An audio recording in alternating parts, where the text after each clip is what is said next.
on the track. Y'all niggas lame, my niggas to the back. These niggas sleep, Chief Keef, wake 'em up. Y'all niggas go, Chief Keef, wake 'em up. My niggas like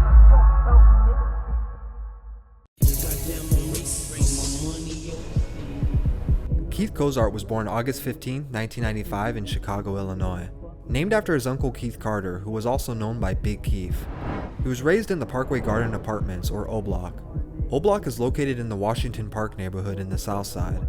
It's known for being one of the most dangerous, if not the most dangerous blocks in the city. The area is predominantly controlled by the Black Disciples, or BDs, which Keith would become associated with at a young age.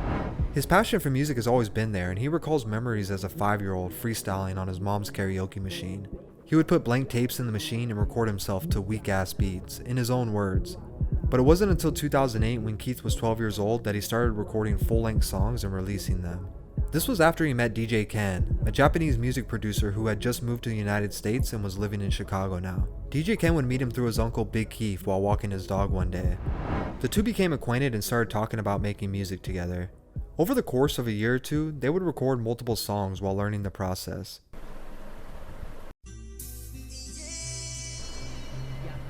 In 2009, at just 14 years old, Keith and DJ Ken released a small mixtape titled UF Overload, and birthing the beginning of Chief Keef.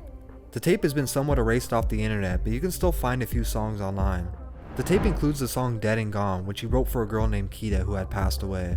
The song showcases a very early version of his rap style before the up-tempo drill beats.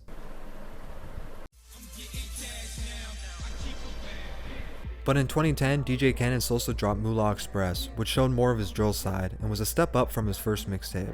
This year he would drop out of Diet High School for somewhat unknown reasons, but this is also a time where he was getting heavily caught up in the streets. In early 2011, he was arrested on charges for heroin manufacturing and distribution. As a juvenile, he was determined to be delinquent rather than guilty, and he was placed on house arrest.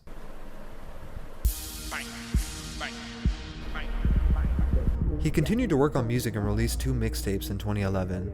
First, The Glory Road, and shortly after, Bang. After the release of Bang, Chief Keef had the whole city of Chicago taking notice of his hard work. The mixtape started buzzing in the streets and would only gain more popularity after the Bang music video was released online. Chief Keef wasn't just a 16-year-old writing lyrics he thought sounded cool, but rather documenting the life he was really living in Southside Chicago. Shortly after the release of Bang, he found himself in some trouble once again. Keef is really Keith Cozart. Earlier this year, Cozart did 2 months in jail for probation violation, probation from a conviction for pointing a gun at a police officer. In late 2011, he was leaving his grandmother's house holding a coat over his hands. A police officer stopped him. Keef dropped his coat, flashed the handgun at an officer, and ran away. The officer chased him down the block to where Chief Keef turned around several times, pointing the gun at him, causing the officer to shoot a number of rounds at him, just barely missing. He was eventually ran down and caught with the loaded weapon. He was arrested on multiple counts of aggravated assault and unlawful use of a firearm. He was held at the Cook County Juvenile Detention Center until a judge sentenced him to home confinement at his grandmother's. While confined to his grandmother's house, all he could do was perfect his craft. It was here that he would meet another producer through Facebook and mutual friends, and this would change his sound forever. Chief Keef and Young Chop would meet up at Keef's grandmother's and begin collabing, recording a number of songs, but it wouldn't take long for the two to make a hit.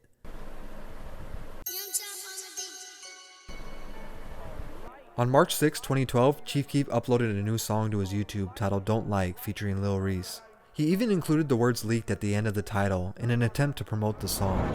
Something he did a lot in his early career, which did in turn help the song gain more views. The song took off in the city and quickly gained over 50,000 plays on YouTube. This was enough to catch the attention of Chicago veteran Kanye West. Kanye West wasted no time hopping on the remix with Pusha T, Big Sean, and Jadakiss, bringing tens of millions of new listeners to Chief Keef's music. A local party promoter called it the perfect Chicago song because people just hate everything out here. At 16 years old and what seemed like overnight, the name Chief Keef became a household name. With all eyes on him, he released 4 mixtapes in a 6-month period leading up to his debut album. This started a massive bidding war between labels who were looking to sign the 16-year-old superstar.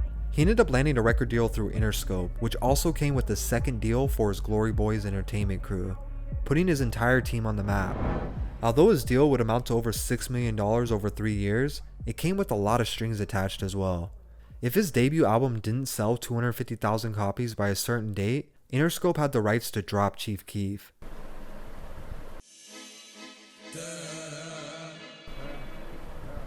Finally Rich was released December 18, 2012 and sold 50,000 copies its first week, debuting at number 29 on the Billboard. The tape included multiple hit songs like Love Sosa, Don't Like, and Hate Being Sober. Although these numbers were impressive for a kid who was living with his grandma just a year before, he didn't meet the sales numbers Interscope envisioned. This would mark the beginning of an awkward relationship between Sosa and his label. He would often miss shows for no apparent reason and continued to have run-ins with the law.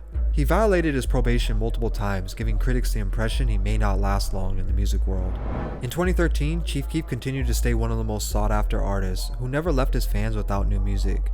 He even had a feature on Kanye West's album, Yeezus. He dropped an additional 3 mixtapes that year, which included the highly anticipated Bang 2, which was released on his 18th birthday. The tapes would all do pretty well, but they also started to receive lower reviews, not just from music critics, but fans as well. It was apparent his flows that were so outspoken and dominant from his album and prior mixtapes were lacking in his newer releases. He went public stating his former lean addiction and bad mixing contributed to the lack of quality.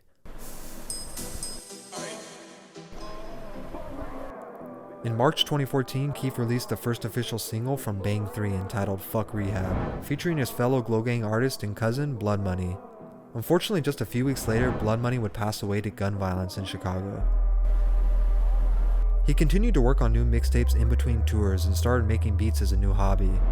He would showcase this on all 3 of his projects in 2014, especially the tape Back from the Dead that he produced 80% by himself. But in October of 2014, he announced on Twitter that he had been dropped from Interscope Records. He made the decision to relocate from Chicago to LA, where he picked up more hobbies like art collecting and old school arcade games. Even though getting dropped from his major deal may have sounded like bad news, it seemed to be good for Sosa, and if anything it motivated him to go even harder into 2015. In the midst of all this, he would release a music video for Ain't Missin' You, which was a tribute to his late cousin Blood Money, aka Big Glow.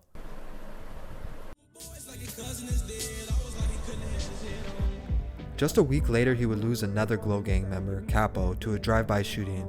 This helped assure that he made the right decision by moving to LA. This was the start of a quiet era for Chief Keef, and he basically stopped dropping music altogether. In March of 2016, he tweeted that he was retiring from music. This would last over a year into early 2017, when he finally returned with his 2017 mixtape. After returning from retirement, Chief Keef has gone on to release an additional 20 projects from 2017 to present, including huge production credits like Lil Uzi's Chrome Heart tags. In January of 2018, Sosa would once again find himself burying a cousin and icon Fredo Santana after he suffered a seizure. Despite losing countless brothers, family members, and friends, Chief Keef has managed to stay relevant almost a decade after his breakthrough song. He's been credited with influencing an entire generation of rappers after him, changing the sound of hip-hop and being one of the first people to put Chicago drill on the map.